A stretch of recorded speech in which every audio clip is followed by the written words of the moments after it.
अध्याय 13वां क्षेत्र क्षेत्रज्ञ शुरू हुआ। जब कभी कोई व्यक्ति बोलता है तो उसके शारीरिक चेष्टाएं और हाव भाव भी समझने वालों को उसकी ओर देखते हुए ध्यान करना चाहिए। कृष्ण कह रहे हैं कि हे कौन्ते, यही देह कहा है क्षेत्र नाम से। पिंड से लेकर ब्रह्मांड तक जो कुछ भी दिख रहा है, ये पिंड ब्रह्मांड में विराट देह यही क्षेत्र है। ये परमात्मा के पिंड स्वरूप क्षेत्र में परमात्मा का अंश जीव आत्मा रहता है। उस विराट स्वरूपी क्षेत्र में स्वयं अंशी परमात्मा रहता है। जानो क्षेत्रज्ञ मैं ही हूँ, क्षेत्रों में सब भारत। क्षेत्र क्षेत्रज्ञ दोनों का ज्ञान जो वो मुझे प्रिय। सब क्षेत्रों में यानी जितने भी पिंड रूपी शरीर हैं, चाहे वो 4 खाने की 84 लक्ष योनियों के किसी भी के हों, इन सब क्षेत्र रूपी शरीरों में परमात्मा ही क्षेत्रज्ञ यानी जीव आत्मा के रूप में बैठा हुआ है। तो इस तरह से इसको पहचानना है। परंतु वो क्षेत्र क्या है, कैसा है, कर्म क्या क्या विकार हैं, क्षेत्रज्ञ कौन है, उसकी शक्ति क्या है, अल्प में सुनो। क्षेत्र किसे कहते हैं, क्षेत्र कैसा है और क्या है, क्षेत्रज्ञ किसे कहते हैं, क्षेत्रज्ञ की पहचान क्या है और उनसे होने वाले कर्म क्या हैं, ये बहुत थोड़े में मैं तुझे समझा रहा हूं अर्जुन, उसको समझो। गाया है ऋषि छंदों ने इसे नाना प्रकार से, कहा है दृढ़ युक्ति से पदों में ब्रह्मसूत्र ने। अनेक ऋषियों ने अपने अपने समय में, सतयुग में, त्रेता में, द्वापर में, जो हर एक युग में बड़े बड़े तत्वदर्शी ऋषि हो गए हैं, उन सब ऋषियों ने अपने अपने देश काल उचित समय में अपने अपने भाषा में इस क्षेत्र क्षेत्रज्ञ का अनेक नामों से निरूपण किया है। किसी ने क्षर कहा, किसी ने साकार कहा, किसी ने सगुण कहा, तो किसी ने प्रकृति कहा आदि। इस तरह से किसी ने अक्षर को क्षेत्रज्ञ कहा, किसी ने निराकार कहा, किसी ने निर्गुण कहा, तो किसी ने पुरुष कहा आदि। तो इस क्षेत्र क्षेत्रज्ञ के ही विषय में समझाया। ब्रह्मसूत्र यानी वेदांत ने भी इसी सगुण निर्गुण के विषय में समझाया है, भिन्न कुछ नहीं समझाया। परंतु देश कालोचित भाषा में अपने अपने समय में अनेक नामों से इस एक ही परमात्मा की पहचान कराई गई है। परंतु अंतर ये हो गया कि बहवो ही शब्द एक अर्था भवंती एकश शब्दो बहेवर्थ। एक शब्द के प्रसंगानुसार बहुत अर्थ हो जाते हैं और बहुत शब्दों के भी प्रसंगानुसार एक अर्थ होता है। तो वो एक शब्द के जो बहुत अर्थ होते हैं, जैसे क्षेत्र, उसके बहुत अर्थ हैं प्रकृति, क्षर, सगुण, अपराय आदि। उनको अलग अलग ही मानने लगे लोग। तो इस कारण से मैं वो अलग अलग न मानने वाली बात एक आत्मता में जोड़ने के लिए तुझे समझा रहा हूं। क्षेत्र की यानी सगुण की या साकार की पहचान पहले कहा रहे हैं। पंचभूत अहंकार बुद्धि चित्त 10 इंद्रियां, मनोरेंद्रियों के 5 विषय भी गिनो। इच्छा द्वेष शौक पीड़ा दे चैतन्य धैर्य, ये अल्प में क्षेत्र और तिसके विकार समझा दिए। पंचभूत यानी पृथ्वी जल अग्नि वायु आकाश, अहंकार 6, बुद्धि 7, चित्त 8 और उसमें 10 इंद्रियां और जोड़ी तो 18 और मन 19वां और इंद्रियों के 5 विषय शब्द स्पर्श रूप रस गंध, ये सबका मीजान यानी टोटल 24 होता है। 24 अंगों का बना हुआ परमात्मा का, जीव आत्मा का रहने का यह पिंड स्वरूप शरीर ही क्षेत्र है और 24 अंगों का ये स्वयं परमात्मा का रहने का ये विश्व विराट रूप ही क्षेत्र है। पिंड ब्रह्मांड की रचना एक सरीखी होने से ये जो पिंड में है वही वही ब्रह्मांड में है। ये सांख्य शास्त्र के सिद्धांत से ये गिनती बताई गई है। सांख्य शास्त्र के रचयिता कपिल मुनि ने, जिसे भगवत गीता के विभूति योग नाम के 10वें अध्याय में कृष्ण ने कहा है सिद्धा नाम कपिलो मुनि, ये कहा गया है कि चतुर्विंशति तत्वज्ञ यत्र तत्र आश्रम बसेत जटा मुंडी शिखा वापी मुच्चिते नांत संशया। पिंड ब्रह्मांड की रचना के 24 तत्वों का ज्ञान जिस व्यक्ति को भी हो गया है वो कहीं भी रहे, चाहे वो सड़क के किनारे रहे, झाड़ के नीचे रहे, झोपड़ी में रहे अथवा एयर कंडीशन की बिल्डिंग में रहे, परंतु पिंड ब्रह्मांड की रचना के 24 तत्वों का ज्ञान जिसे हो गया है वो मुक्त पुरुष है। वो जटावापी शिखा मुंडी, यानी सिर घुटावे न घुटावे, कंठी माला तिलक लगावे, पहने न पहने, वो मुक्त पुरुष है। इस तरह से ये 24 तत्वों का बना हुआ ये शरीर है, 24 तत्वों का बना हुआ ये ब्रह्मांड है। अंश अंशी भाव से पिंड ब्रह्मांड की रचना एक सी है। इसमें 7 विकार हैं। इच्छा यानी आसक्ति, पूर्ति नहीं हुई इच्छा तो द्वेष यानी बैर। इच्छानुसार वस्तु मिल गई तो सुख होता है, इच्छानुसार वस्तु नहीं मिली तो दुख होता है। संघात, जहाँ ये 24 अंग कट्टे रहते हैं उसमें चेतना रहती है, यानी ज्ञान शक्ति रहती है, समझने की शक्ति रहती, धीरती उसमें धीरज रहता है। ये क्षेत्र की पहचान है। परंतु क्षेत्रज्ञ जो है जीवात्मा, ये लक्षण जिस व्यक्ति में हो जाएं तो समझ लेना कि उसको अपने स्वरूप का ज्ञान हो चुका, क्योंकि सिम्टम्स जो रहते हैं लक्षणों से ही ज्ञानी की पहचान होती है। अमानित्व, दम्भित्व, हिंसा, शांति, सौम्यता, सुचित्त, सत्व से प्रीति, स्थिरता, स्वात्म निग्रह, वैराग्य, इंद्रिय अर्थों में अहम वृत्ति उठे नहीं, अच्छा होवे बुरा होवे इससे शांति नहीं हिले। तो मान अभिमान न रहना, दंभ यानी झूठी बात कभी न बोलना, अहिंसा या कारण किसी को दुख न देना, शांति यानी हर अवस्था में शांत रहना, सुख दुख के मान अपमान के हर समय मौके आते हैं परंतु अपने चित्त में किसी प्रकार का विषम उद्विग्न भाव न आना।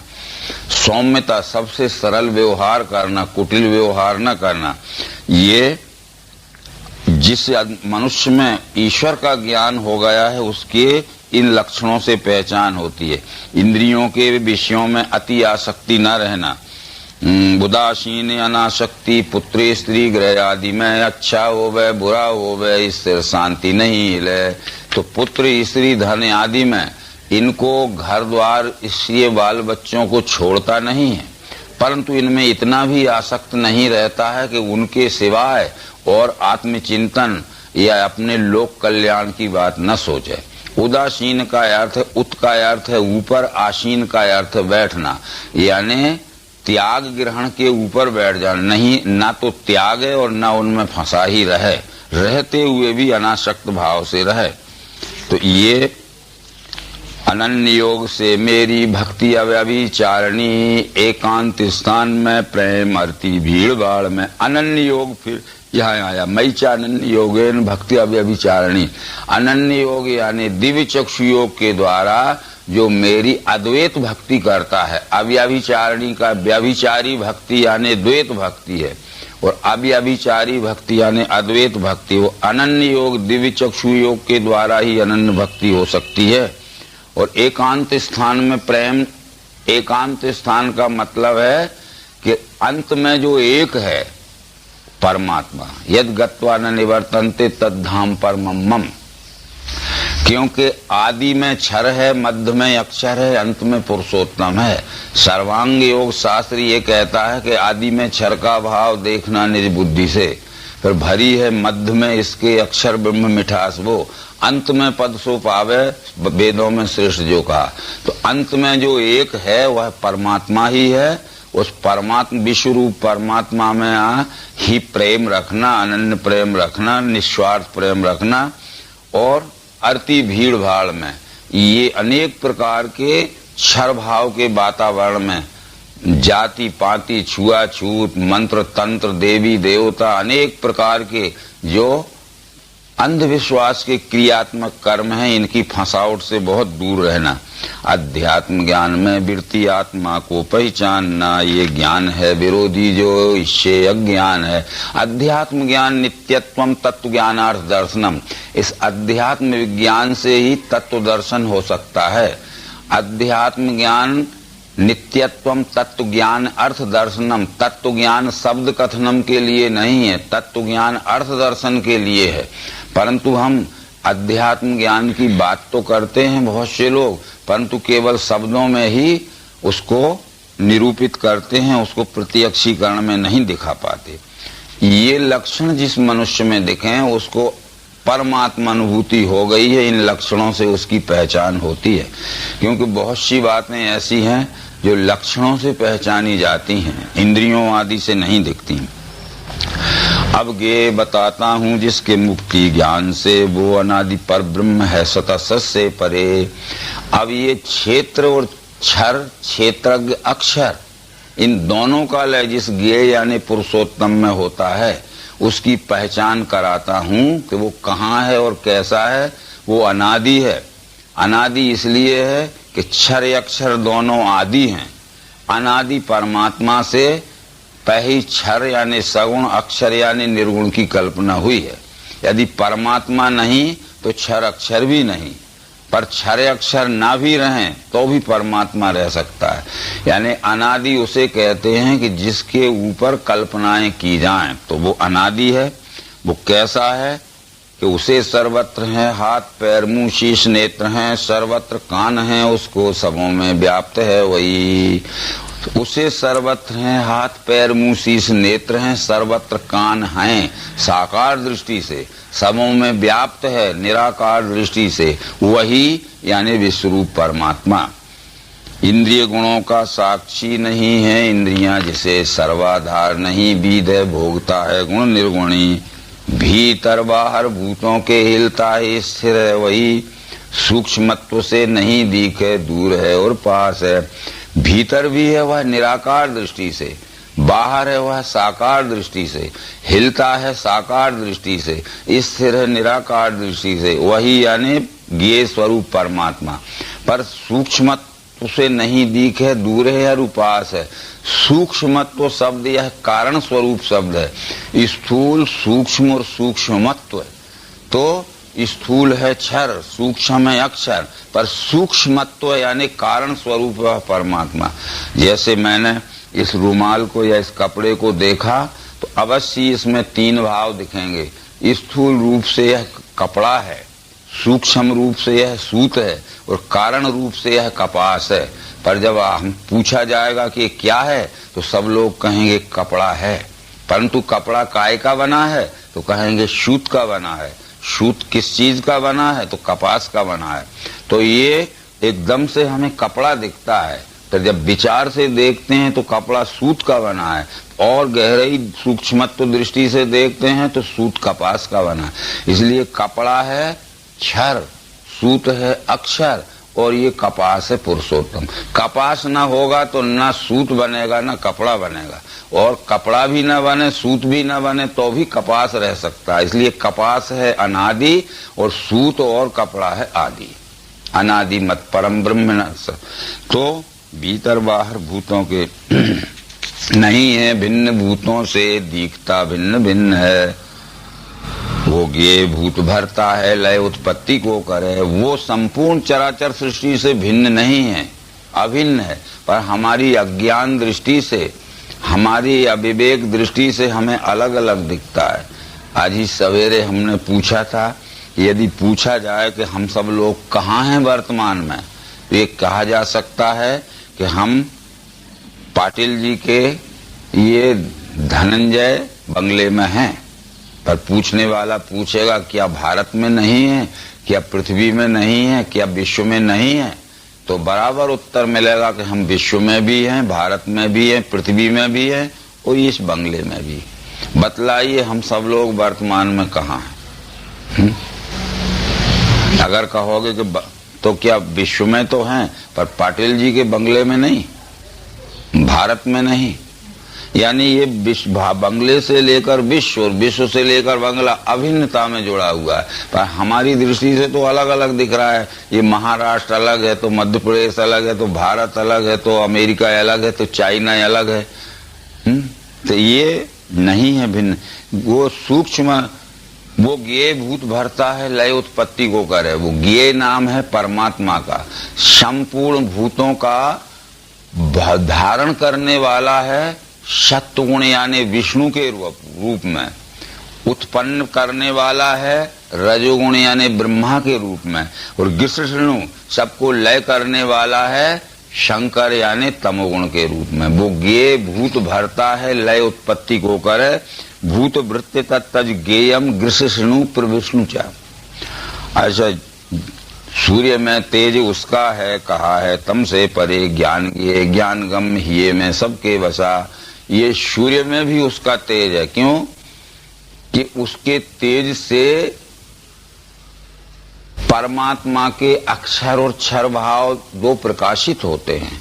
परमात्मा के क्षर भाव से अग्नि प्रकाशित होता है, और अग्नि से सूर्य प्रकाशित होता है, और सूर्य इस पृथ्वी में प्रकाश देता है। इसलिए परमात्मा क्षर अक्षर का प्रकाशक है, परमात्मा का क्षर भाव अग्नि का प्रकाशक है, और अग्नि सूर्य का प्रकाशक है। तब सूर्य इस पृथ्वी को प्रकाश देता है। सूर्य यथा सर्वलोकस्य चक्षु, वेद में इस बात को कहा गया है, अग्नि मूर्धा चक्षुषी चंद्र सूर्यो ने। अग्नि परमात्मा का सिर है, सूर्य चंद्र परमात्मा के नेत्र हैं, और इस तरह से सूर्य को भी प्रकाशित करता है। यह संक्षेप से क्षेत्र ज्ञान ज्ञेय बता दिया, जानने से इसे पावे मेरा भक्त अनन्यता। यह बहुत थोड़े में क्षेत्र यानी क्षर, क्षेत्रज्ञ यानी अक्षर, और दोनों का लय स्थान ज्ञेय यानी पुरुषोत्तम, ये तुझे थोड़े में समझा दिया अर्जुन। जो इसको जान लेता है वही मेरा अनन्य भक्त बनता है। मतलब मद भक्ति एतद विज्ञाय मद भावायोपपद्यते, जब जान लेता है तब मेरा अनन्य भक्त होता है।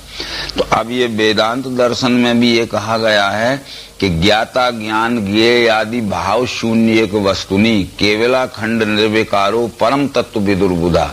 ज्ञाता ज्ञान ज्ञेय इस त्रिपुटी का भी जहाँ लय हो जाता है उसका नाम है वस्तु। वस्तु कैसी है? केवल है, अखंड है, निर्विकार है, परम तत्व विदुर्बुधा। उस परम तत्व को बुद्धिमान जानते हैं, पर कौन से बुद्धिमान जानते हैं? विशुद्ध बुद्धिमान जानते हैं। तो ये यहाँ तक बतला दिया। परंतु अब यहाँ जगत की उत्पत्ति जब सांख्य शास्त्र जैसे शास्त्र ने मानी है, तो वो भी यहाँ कारण बतला रहे हैं कि प्रकृति पुरुष का जोड़ा है सनातन जान तू, विकार गुण होते हैं पैदा जानो स्वभाव से। बिना जोड़े के कोई काम नहीं होता है। जैसे पिताजी को अगर संतान उत्पन्न करनी होगी तो माता की जरूरत पड़ेगी। परमात्मा को जब ये 484 लाख योनि की सृष्टि को उत्पन्न करने की इच्छा हुई तो उसको प्रकृति का सहयोग लेना पड़ा। तो प्रकृति पुरुष का जोड़ा है सनातन जान तू, विकार गुण होते हैं पैदा जानो स्वभाव से। यानी विकार कहते हैं प्रकृति से होने वाले 17 स्तंभ 3 गुण और शब्द स्पर्श रूप रस गंध पंच तन मात्र। परंतु इनसे होने वाले जो आगे के हैं 17 स्तंभ से मन बुद्धि अहंकार, और शब्द स्पर्श रूप रस गंध पंच तन मात्र से पंच महाभूत। तो ये विकार और गुणों के विकार ये स्वभाव से यानी प्रकृति से होते हैं। प्रकृति से हुए पार्थ गुण सत्व। कार्य कारण कर्तत्व इनका बीज स्वभाव है, सुख दुख आदि भोगों का साक्षी पुरुष है कहा। कार्य कारण कर्तव्य इनका बीज स्वभाव है। कार्य कारण कर्तत्व हेतु प्रकृति रुचिते। कार्य कहते हैं प्रकृति से होने वाला कार्य जो है 3 गुण हैं और 5 तत्व हैं, और करण कहते हैं 3 गुणों से होने वाले मन बुद्धि अहंकार हैं, और 5 तन्मात्राओं से होने वाले कान नाक त्वचा जीव नासिका 5 ज्ञानी। कार्य हैं 17 स्तंभ शब्द स्पर्श रूप रस गंध तन मात्र, ये प्रकृति के कार्य हैं। पर इनसे होने वाले करण गुणों से हैं मन बुद्धि अहंकार, तन मात्राओं से हैं कान नाक त्वचा जीव, ये करण हैं। और इनसे होने वाला कर्म है कार्य करण कर्तत्व। तो ये करण यानी साधनों से ही हम सब प्रकार के कर्तव्य या कर्म करते हैं, और अपने इन साधनों से मन बुद्धि अहंकार पंच ज्ञान इंद्रिय आदि से जो काम करते हैं, तो इनसे मिलने वाले सुख और दुख का अनुभव लेने वाला साक्षी रूप से ये जीवात्मा है। पुरुषा सुख दुखा नाम भोक्तृत्व हेतु रचते।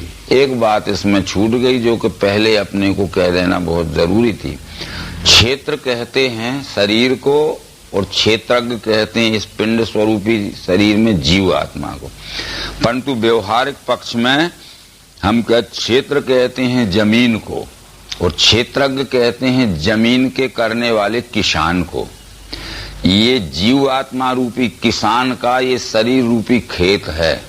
जीव आत्मा रूपी किसान अपने शरीर रूपी खेत को अच्छी तरह पहचान लेवे कि मेरी कनिष्ठ भूमि है कि मध्यम भूमि है कि उत्तम भूमि है।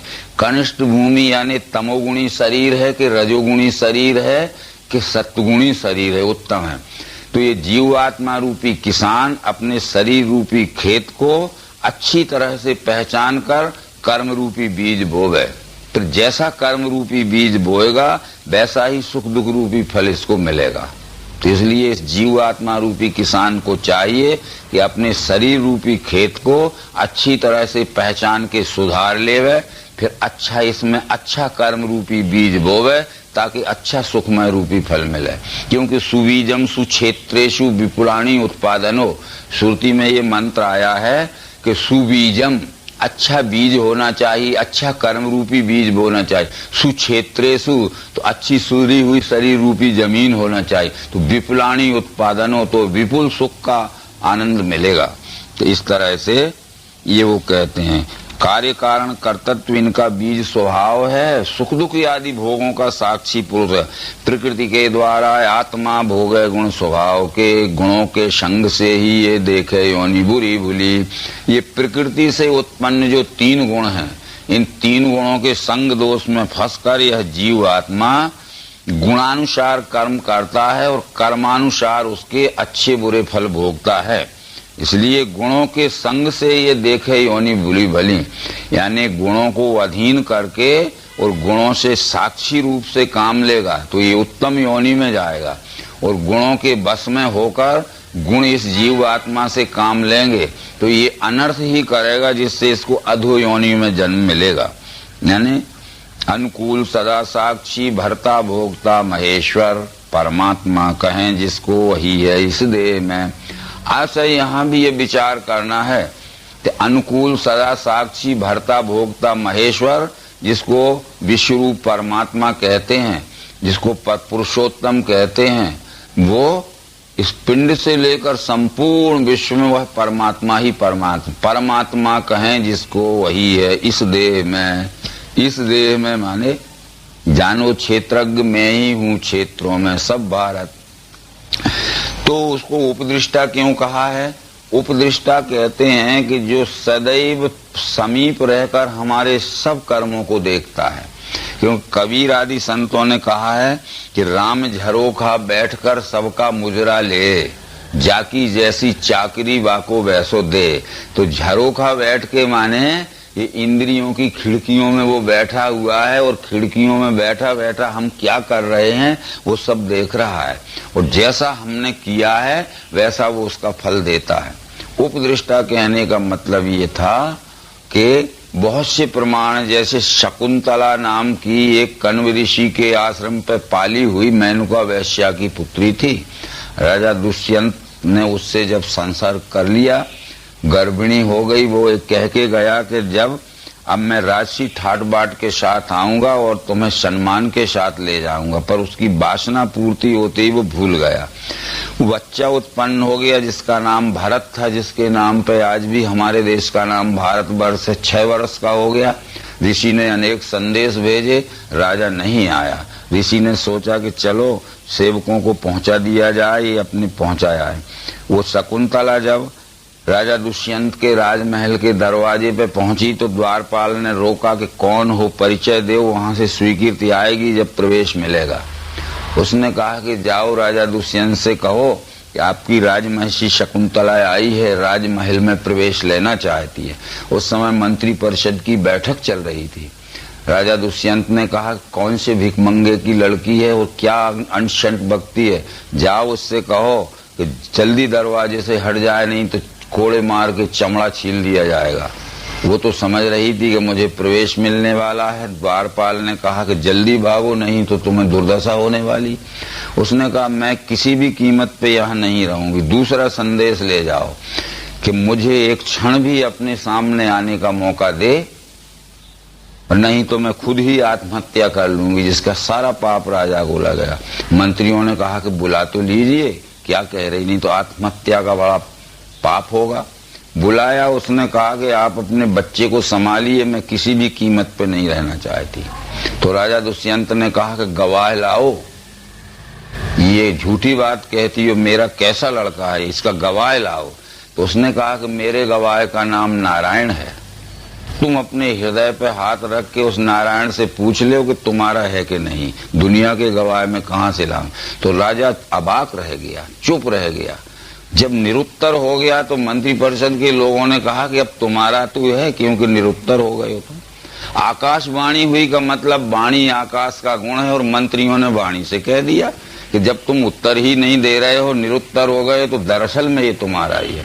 इसलिए ये उपदृष्टा है परमात्मा, हमेशा उससे कोई बात छुप नहीं सकती। प्रकृति के द्वारा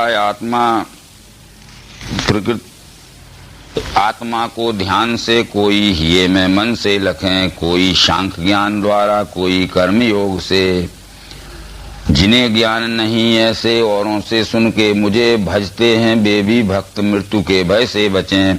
अनेक प्रकार से उस परमात्मा का ज्ञान करने वाले लोग, कोई अपने ध्यान से बैठते, कमरे में बैठ के ध्यान लगाते हैं, किसका लगाते हैं भगवान जाने, कौन सी सूरज सकल है और कहाँ दिखती होगी, उन्हें गलत बात है। कोई सांख्य योग के द्वारा जानते हैं, वो भी पढ़ते हैं, सुनाते हैं, और कोई अनेक प्रकार के क्रियात्मक कर्मों से जानते हैं, जबकि कृष्ण ने कह दिया कि नहीं वेद से, नहीं यज्ञ दान से, नहीं क्रिया से नहीं।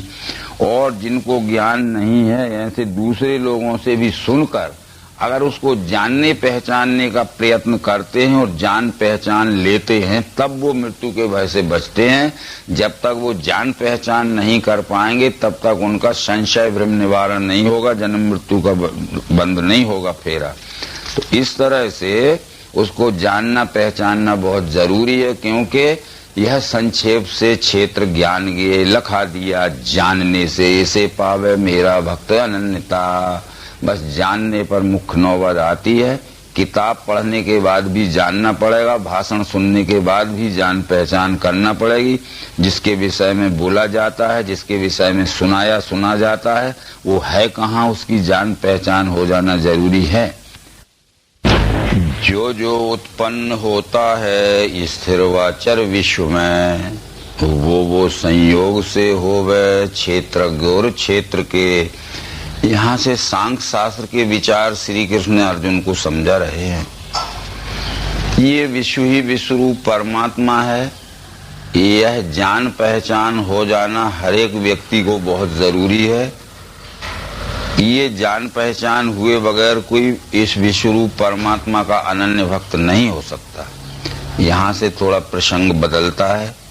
इस संसार में जो भी जड़ और चेतन उत्पन्न होते दिखता है, वो क्षेत्र यानी अश्रद्धा प्रकृति, क्षेत्रज्ञ यानी परमात्मा का अक्षर रूपी पुरुष, इनके संयोग से होता है। 14वें अध्याय में भी यह बात कृष्ण जी ने बतलाई है कि मेरी योनि महत ब्रह्म, वहां गर्भ मैंने दिया, उससे सब भूतों की होवे उत्पत्ति भारत। सब योनिन में कौनते होवे उत्पन्न मूर्ति, जो उनका स्थान महत ब्रह्म बीजदाता पिता हूं मैं।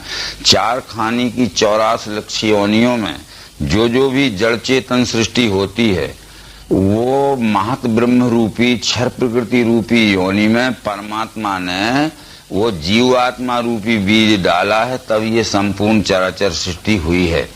इस श्लोक से भी यही कृष्ण जी प्रमाणित कर रहे हैं कि जो उत्पन्न होता है स्थिर वचर विश्व में, वो संयोग से होवे क्षेत्रज्ञ और क्षेत्र के। यहाँ क्षेत्र नाम है परमात्मा के, ये अश्रद्धा प्रकृति का यानी मूल माया का यानी क्षर का, और क्षेत्रज्ञ नाम है परमात्मा के अक्षर रूपी पुरुष का। इनके संयोग से यह जीव रूपी सृष्टि हुई है। विनाशी सब भूतों में अनाशी एक रूप से स्थित है परमात्मा, ये जो देखे जागता वही। ये विनाशी सब भूतों में अनाशी एक रूप से स्थित है परमात्मा, ये जो देखे जागता वही। यहाँ विनाशी का अर्थ जो है नाश हो जाना नहीं है, विनाशी का अर्थ है विनश जाना, बिखर जाना, फैल जाना या पसर जाना। जैसे एक शक्कर का या गेहूं या चावल का ढेर रहता है, राशि रहती है, जब हम उसे फैला देते हैं तो वो फैलने को विनश जाना, फैल जाना, बिखर जाना कहते हैं। तो ये व्याप्त है सम सर्वत्र परमात्मा, यह देख के आत्म भाव नहीं त्यागे वो पावे परम गति। ये व्याप्त है सम सर्वत्र परमात्मा, यह देख के, यानी परमात्मा संपूर्ण चराचर सृष्टि में समान भाव से व्याप्त है। यह देख के यानी प्रयोग में प्रत्यक्ष देख के, ये व्यवहार करते समय जो चराचर सृष्टि के रूप में दिखने वाला परमात्मा है, उससे परमात्मा प्रेम का, अनन्य प्रेम का, जिस काम सेवा का व्यवहार जिसका चलता रहता है, वही वास्तव में ज्ञानी पुरुष है, जानकार पुरुष है, बाकी सब मानने वाले हैं। प्रकृति के योग से ही कर्म ये सब हो रहे, आत्मा कर्म नहीं करता, जो देखे वही लखे। प्रकृति के योग से ही कर्म ये सब हो रहे, आत्मा कर्म नहीं करता। अब यहाँ थोड़ा सा विचार करने जैसी बात है कि ये परमात्मा तो प्रकाशक है, जैसे सूरज जैसे प्रकाश करता है अकेला सूर्य विश्व में, वैसे ही पार्थ आत्मा भी प्रकाश है, सब ध्येय। तो आत्मा यह प्रकाशक है, जैसे सूरज का प्रकाश, वो सूरज कोई काम नहीं करता है, पर सूर्य के प्रकाश में हम सब लोग अपने अपने गुणानुसार काम करते हैं। जो पत्र लिखता है वो प्रकाश में लिखता है, जो किताब पढ़ता है वो प्रकाश में पढ़ता है, जो साइकिल चलाता है वो प्रकाश में चलाता है, जो स्वर्ण चांदी के आभूषण बनाता है वो प्रकाश में बनाता है, जो वॉच मेकर वो घड़ी सुधारता है तो प्रकाश में सुधारता है। प्रकाश नहीं सुधारता है, प्रकाश में हम सब अपने अपने गुणानुसार कार्य करते हैं, और प्रकाश बंद हो जाए तो हमारे सबके गुणानुसार कार्य भी बंद हो जाएंगे। इसे आत्मा प्रकाशक है। आत्म प्रकाश में प्रकृति के 3 गुण काम करते हैं। यदि प्रकृति के 3 गुणों को आत्म प्रकाश मिलना बंद हो जाए तो गुणों की क्रिया शक्ति बंद पड़ जाएगी। इसलिए कहते हैं प्रकृति के योग से ही, यानी प्रकृति के 3 गुणों के सहयोग से ही उत्पत्ति स्थिति लय का सब कार्य हो रहा है। आत्मा कर्म नहीं करता, जो देखे वही लगे, वही सच्चा जानकार है, वही सच्चा ज्ञानी है। अनेक भाव भूतों के देखे एक ही रूप में, उसी से विश्व है जाने ब्रह्म संपन्न है वही।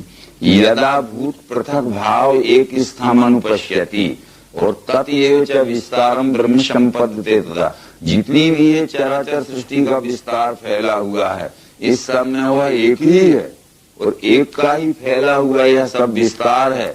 ऐसा जिसको प्रत्यक्षीकरण में देखकर दर्शन जन्य अनुभव ज्ञान हो गया है, वही वास्तव में परमात्मा का जानने वाला है। बाकी सब भ्रमित हैं, मानने वाले हैं, ये कृष्ण जी कह रहे हैं। तो आगे जो कृष्ण जी कह रहे हैं वो अनादित्वात् निर्गुणत्वात् परमात्मा अयम जया शरीरस्थि कौन्ते न करोति न लिप्यते। गुण आदि नहीं, इससे परमात्मा अविनाश है। देह में स्थित है तो भी करता बीधता नहीं। गुण आदि नहीं का मतलब है कि ये अनादित्वात् निर्गुणत्वात्, परमात्मा अनादि है और निर्गुण है। ये 3 गुण परमात्मा की प्रकृति से उद्भव हुए हैं। परमात्मा में स्वयं यद्यपि ये गुण बीज रूप में रहते हैं, परंतु उनका स्थूल रूप का प्राकट्य परमात्मा की अष्टधा प्रकृति से होता है। क्योंकि सत्वम रजः तमः इति गुणा प्रकृति संभवा, प्रकृति से हुए पाठ गुण सत्व रजो तमो, अविनाशी आत्मा को ये करें बंधन देह में, तो वो परमात्मा देह में स्थित है तो भी करता बीतता नहीं। ये हर एक पिंड स्वरूप शरीर में अंश रूप से वह परमात्मा जीव भाव से बैठा है, ना तो वो करता है और न बंधन में पड़ता है। परंतु एक कारण इसमें हो जाता है कि जब यह अपने मूल स्वरूप को नहीं जानता है, वो ये समझ लेता है कि मैं ही करता धरता हूँ और कर्तापन का अभिमान अपने ऊपर ले लेता है, वो ये भूल जाता है कि गुण कर्म के कर्ता हैं। जैसा कि 14वें अध्याय में बतलाया है, गुण है कर्म के कर्ता, दृष्टा ये जब है लखे, मैं गुणों से परे हूँगा जाने वो मुझ में मिले। वास्तव में गुण ही कर्म कर रहे हैं। यदि ये जीवात्मा कर्म करता होगा तो सब में जीवात्मा है, सबके कर्म एक से होते।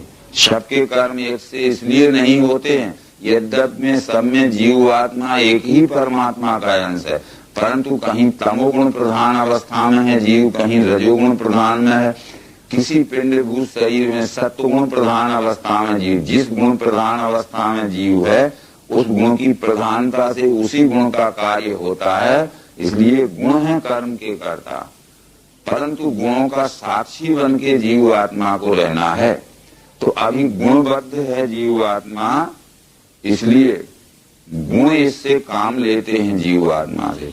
पर जब गुणों का साक्षी हो जाएगा तो ये जीव आत्मा गुणों से काम लेने लगेगा। जब गुणों से काम लेने लगेगा तो जिस गुण की जब जिस समय जरूरत आएगी उस गुण को से काम लेगा। अभी जिस गुण की जरूरत भी नहीं है वो गुण जबरदस्ती हमारे से आवेशित होकर काम करवा लेता है। ये बातें सब 5वें अध्याय में कृष्ण जी समझा चुके हैं।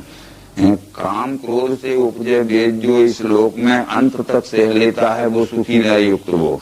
यदि कहते हैं कि काम क्रोध वियुक्ता नाम यति नाम या चेष्टाम, काम क्रोध आदि के जो आवेश आते हैं तो ये जीव आत्मा जब गुणों का साक्षी हो जाता है इन आवेशों को आने नहीं देता है, और जब साक्षी नहीं होता है तो ये काम क्रोध लोभ के आवेश जबरदस्ती जीव पे आ जाते हैं। अभी काम क्रोध लोभ हमारे में सब में, ये न समझे कोई कि काम नहीं है, क्रोध नहीं है, लोभ नहीं है, पर हम उनके साक्षी होने से गुणों के ये कहते हैं कि भाई तुम आराम करो, तुम्हारी जरूरत होगी जब हम बुलाएंगे। जब हमें काम की जरूरत होती है तो हम काम को बुलाते हैं, क्रोध की जरूरत होती तो हम क्रोध को बुलाते हैं, लोभ की जरूरत होती तो लोभ को बुला लेंगे। परंतु हम इनके साक्षी नहीं होते हैं तो बिना बुलाए काम क्रोध लोग हमारे सिर पे बैठ जाते हैं और वो अनर्थ करवा लेते हैं। यही बात 3रे अध्याय में अर्जुन को कृष्ण जी ने समझाई थी। अर्जुन ने कहा था किसकी प्रेरणा से ये स्वेच्छाविन कृष्ण जी बल से ढकेलना जैसे वैसे ही पाप आचरण। हमारे अंदर कौन सी ऐसी अज्ञात शक्ति है कि हम बुरा नहीं करना चाहते, वो जबरदस्ती हमें बुरा करने में लगा देती है, और हम बुरा कर तो रहे हैं, वो ये चाहते हैं कि हम बुरा करना छोड़ देवें, हम चाहते हैं कि हम बुरा करना छोड़ देवें, पर वो कौन सी अज्ञात शक्ति है जो हम चाहते हैं कि बुरा करना छोड़ दें वो छोड़ने ही नहीं देती। तो कृष्ण का यही उत्तर था, यही काम यही क्रोध है रजोगुण से हुआ, ये अराशी महापापी यहाँ तो शत्रु जान ले। इसलिए इस काम क्रोध लोगों को जीतना है। अतः रामायण आदि ग्रंथों में ये लिखा है कि तात तीने अति प्रबल खल काम क्रोध लोभ मुनि विज्ञान धाम मन करें निमस में छोड़। भगवद गीता के 17वें अध्याय में लिखा है कि चक्र में डालने वाले नरक के 3 द्वार हैं, काम क्रोध तथा लोभ, तस्मात ये 3 त्यागना। नरक के 3 द्वारों से कौनते मुक्त जो हुआ वो करे वर्ण का कर्म मिले आत्मगति उसे। यानी इस तरह से ये काम क्रोध लोभ तो हमारे में भी है पर हमारे वश में है, परंतु ये जीव आत्मा के वश में गुण नहीं रहते हैं तो गुण से उत्पन्न काम क्रोध लोभ भी वश में नहीं रहते हैं, ये अनर्थ करवा लेते हैं। काम क्रोध लोभ निकल नहीं सकते शरीर, ये प्रशांत रहेंगे, निर्विकार रहेंगे। इतनी व्याख्या का आशय यही था। तो जैसे प्रकाश आकाश सर्वव्यापी ज्यों सूक्ष्म है बीधता नहीं, वैसे ही शब्देहों में रहे आत्मा फंसे नहीं। इसका आशय यह है कि आकाश सर्वव्यापी है, सूक्ष्म है, वो किसी भी घटक इकाई में वो बंध के नहीं रह सकता। जैसे हमने एक छोटा सा घड़ा लिया जिसे हम सुराही कहते हैं, सुराही के अंदर जो स्पेस है, पोलापन है, उसको अवकाश कहते हैं। यदि सुराही ये समझ ले कि मैंने अपने अंदर अवकाश को, आकाश को बांध लिया है, तो उसकी ये महत भूल है। क्योंकि सुराही को ये देखना पड़ेगा कि मेरे चारों तरफ भी तो पोलापन है, मेरे अंदर ही पोलापन, मैं खुद ही उस अवकाश में बंधी हुई हूँ, मैंने अपने अंदर। इस तरह से ये जीव आत्मा इस शरीर में बंधा नहीं है, गुणों की रस्सियों से ये बंधा हुआ है। परंतु क्या ये केवल शरीर में, शरीर के बाहर विश्व में भी तो है, भीतर भी वही है, बाहर भी वही। ये बात अभी पूर्व में समझा गया कि भीतर बाहर भूतों के हिलता है, स्थिर है वही, सूक्ष्मत्व से नहीं दिखे, दूर है और पास है। जैसे प्रकाश करता है अकेला सूर्य विश्व में, वैसे ही पार्थ आत्मा भी प्रकाश है सब देह। जैसा अकेला सूर्य संपूर्ण संसार को प्रकाशित करता है, वैसा अकेला ही परमात्मा संपूर्ण चार खानी की 84 लक्ष योनियों के जीवों को प्रकाश देता है, प्रकाशित करता है। उसके आत्म प्रकाश से प्रकृति से उत्पन्न हुए 3 गुण अपनी उत्पत्ति स्थिति लय का या अनेक प्रकार का कार्य कर रहे हैं, जो भी वो गुणजन्य कार्य हैं। गुणों की कार्य शक्ति अनंत है। तो इस तरह से क्षेत्र क्षेत्रज्ञ का भेद ऐसे जो ज्ञान चक्षु से देखे, प्रकृति से मोक्ष भूतों का ब्रह्म है वही। क्षेत्र कहते हैं शरीर को, और क्षेत्रज्ञ कहते हैं इसमें रहने वाले जीव आत्मा को। ये तो हुआ पिंड का, पर क्षेत्र कहते हैं विश्व में इस विराट शरीर को, और क्षेत्रज्ञ कहते हैं इसमें रहने वाले परमात्मा को। तो पिंड ब्रह्मांड की रचना एक शरीर की होने से, जो अभी 13वें अध्याय में प्रारंभ में कह चुके अर्जुन को, मैं क्षेत्र की पहचान तुझे बतला रहा हूँ। पंचभूत अहंकार बुद्धि चित्त 10 इंद्रियां, मन और इंद्रियों के 5 विषय भी गिनो, तो ये 24 की गिनती होती है। पंचभूत इस पिंड रूपी शरीर में पृथ्वी जल अग्नि वायु आकाश पंच महाभूत हैं, तो विराट में भी पंच महाभूत। अहंकार इसमें तमोगुणात्मक वृत्ति अहंकार है, तो विश्व में भी सामष्टिक अहंकार है।